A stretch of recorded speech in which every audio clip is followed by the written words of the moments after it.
这个 Huffman 基本上就是一个资料压缩的演算法啊。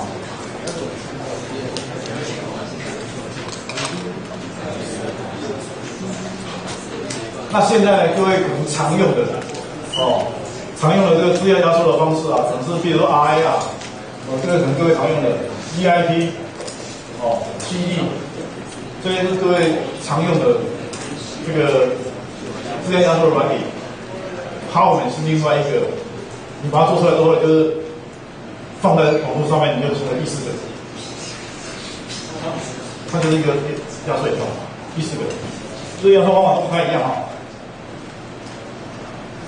好，那我们看一下这个我们的第8个习题，就是要利用Huffman的演算法来制作压缩软体。那这个资料压缩的概念这个资料压缩叫 data compression 资料压缩概念就是我们希望用比较小的 bit、比较少的 bit 来存放我们的资料。那你的这个用越少的 bit 的话，当然是越好。可是呢，这个资料压缩有2种形式啊，一种叫做叫做失真压缩，这个字怎么不见了？啊，被压缩掉了。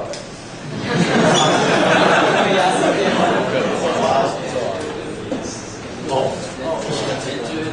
可以吗？那个，如果被压缩掉跟原来的东西不一样，那叫失真压缩。刚刚展示的是失真压缩，可是我们后来发现呢，其实我们用的是无失真压缩，所以还是传递回来。好，所以呢，资料压缩的方法有2种一大类叫有失真的压缩，另外一种类叫无失真压缩。什么有失真压缩？像我们的相片。压下去之后呢，再回来，跟原来不一样，那个就有失真压缩。那有失真压缩，那你说那不一样，怎么会是原来相片呢？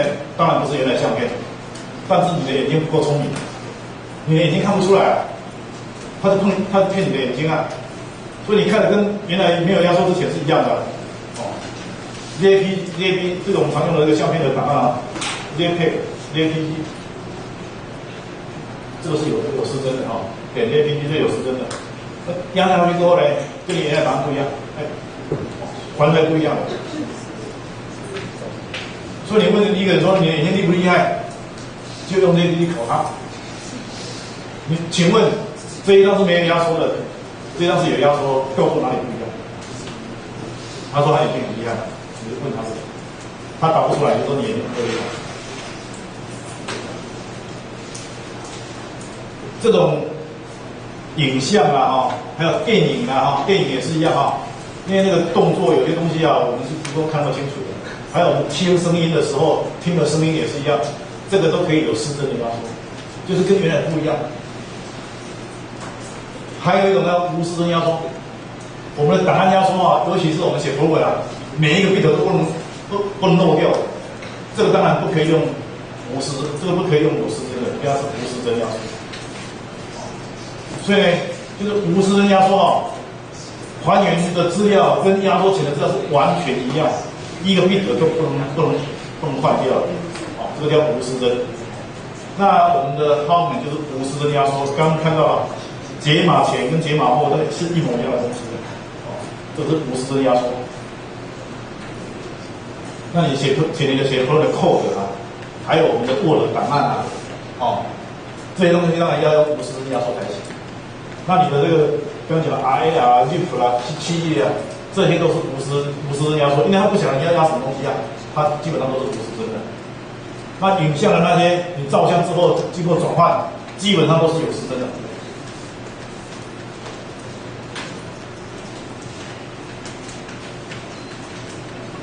好，再过来我们的这个演算法这个是无失真压缩生产的然后呢，各位可以直接引用课本的Huffman的程式，还有 Minima， 我们将来在Huffman程式里面会用到 Minima Heap 这个就可以直接引用。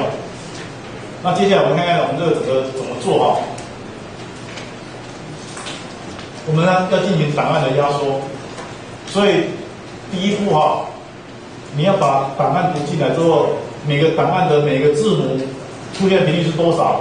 以byte为单位，你不用管原来档案里面是不是有中文，那不用管，你就以 byte 为单位去计算你每一个 byte 出现的频率，哦，以 byte 为单位，不管英文也好，中文也好，以 byte 为单位。然后再来利用号美演算法，就可以用到就可以得到这个 code table 啊 ，reporting table， 就是刚刚讲我们那个编码表。再过来，你当然将来要还原回来，你要有编码表，没有编码表没办法还原回来的，所以编码表必须存起来，存在什么地方？存在这档案的开头的地方，啊，所以你必须把这个编码表放在 file header， 放在档案开头的地方，将来你这档案一打开要解码回来的时候呢，你要先读到这个编码表，然后再下来就是把剩下的这个档案的内容，利用编码表把它变成linear code，放在档案里面，啊，所以这个基本上就是整个编码的过程。那我们当然就这个要知道你到底压缩是多少，所以要计算这个压缩率哈 ，completion ratio 哈 ，completion ratio 就是这边有定义的哈。被减少的空间的比例，这叫 completion ratio 啊。打个比喻哈，你原来是100个 bit， 你原来是要是100个单位，压缩之后啊，剩下30个单位，这按照我们的定义就是被你加到70%，压缩率被你加到70%，70%不见了，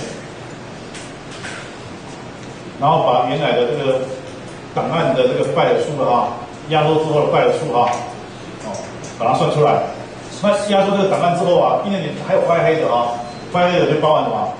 包含你这个档头，这个档头部位是新增加的，这个也要算是你这个档案的大小啊。这个压缩率也要放在 file header。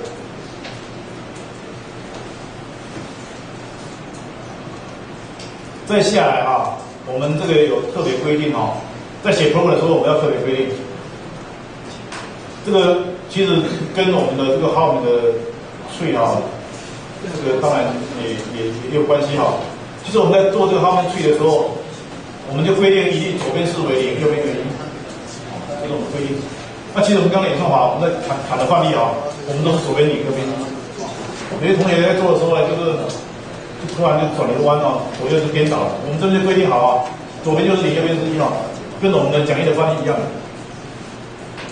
再下来啊，有可能在合并的时候啊，两个的这个值一样，哦，两个的值一样。不，在合并的时候，到底左边为0，右边为1，那左边要放哪一个？左边要放哪一个符号？这边讲啊，左边要放的符号就是字典序比较小的那一个 ，A 跟 B。要合并 ，A 要放左边 ，B 要放右边，要放字典序比较小的那一个。那你如果这里面有一大堆资料，这里面有一大堆资料，因为你默写完毕之后，你的符号有很多个啦，就永远看最小那个符号，只要比较它们最小的符号就可以了啊。它们里面有一大堆符号，最小那个符号，小的放左边，大的放右边。再下来第三个规定。假设有一大类符号啊，频率都是一样，哦，譬如说一大类符号频率都是2，那有好几个2，那你现在要把哪2个2把它拿出来？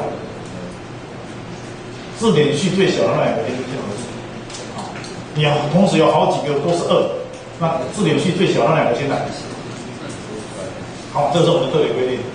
那这个是其实这个没有牵到演算法，但是你写 program 的时候呢，你要稍微注意一下。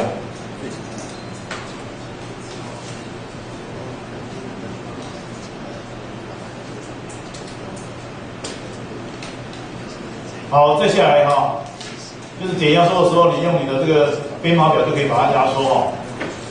那所以这个你的 program 必须当然要能够开档、读档、结档，这个当然一定要有啊，哦，这个当然要具备好。哦，然后还要能够就是你要能够输出。再下来，将来注要怎么执行？这个 program 要到注要那 demo 啊，不是只有放到广东大学而已，还要 demo。啊，那怎么执行呢？假设你做出来那个 program 啊，叫做 how 那我们就会在你的那个什么用这个我们如果用这个 DOS 来执行的话，用 DOS 来执行的话，啊，就会下指令啊，我们要下指令啊，下指令，然后呢后面就有一大堆参数，这些参数就是你要把它读到你的 program 里面的参数，啊，这些参数怎么读进去？这些参数怎么读进去啊？先解释一下这个参数哦。这个代表你要复习哈，这个其实我们用这个就是用我们的这个 units 的这个概念去做的哈，复习哈，就是你自己设定的，然后负 i 代表什么 ？i 代表 input file，o 这个都是0还是 o 哈 ？o 代表 output file。那如果你要解压缩哈，负 u compare 这个是压缩，这是解压缩，然后 input file、output file。这块这一串的东西怎么读进来？Google 会跟你讲的，啊，这个范例很多哦。那一串东西在怎么样呢？这一串的东西是由这个你在写 C program 的 main，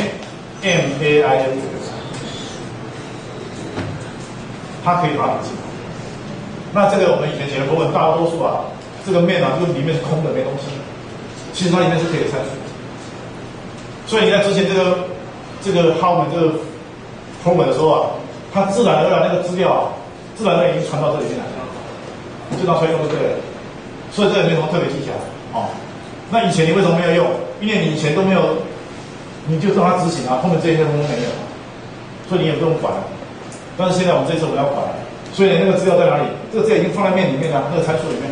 哦，你要去看一看这个，如果看一看这个参数有哪几个，分别代表什么意思？哦。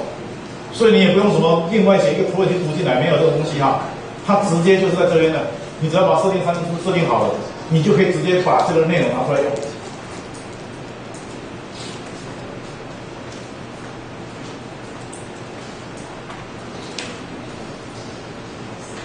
然后再下来就是你这个档案哦，因为我们读进来的档案，任何档案都有可能发生哈，也有文字档，也有是影片啊、图片都有可能哈。所以朋友在读的时候，一定要慢一点的模式读档啊，一定要慢一点的模式读档，因为读进来资料不晓得资料都有啊，以8 bit 为单位，慢一点读档。然后下面这个是我们的测试的范例哈，就是比如说这一串啊，然后你就要能够把它印出来啊，它的 code 是长这样子，所以就是你除了档案的这个压缩之外啊，你还必须把这个什么 Huffman 的这个什么 Huffman 的这个 code table 另外输出哈，把它印出来，要不然我们助教不知道你这个编码表长什么样子，另外印出来。啊，那这个是另外一个范例嘛，好，那就是你要这个亲自来编哦。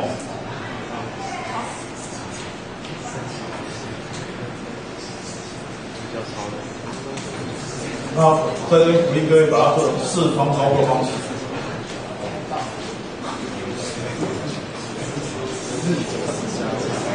什么叫视窗软体？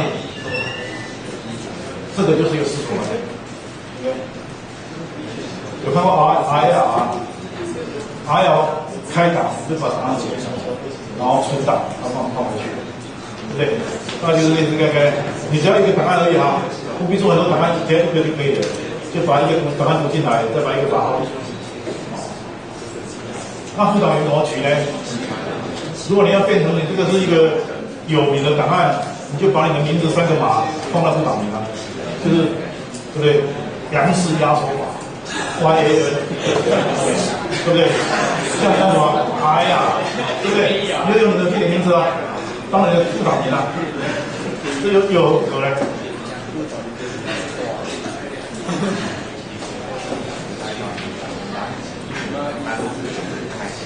好，以上我们今天就上课到这里。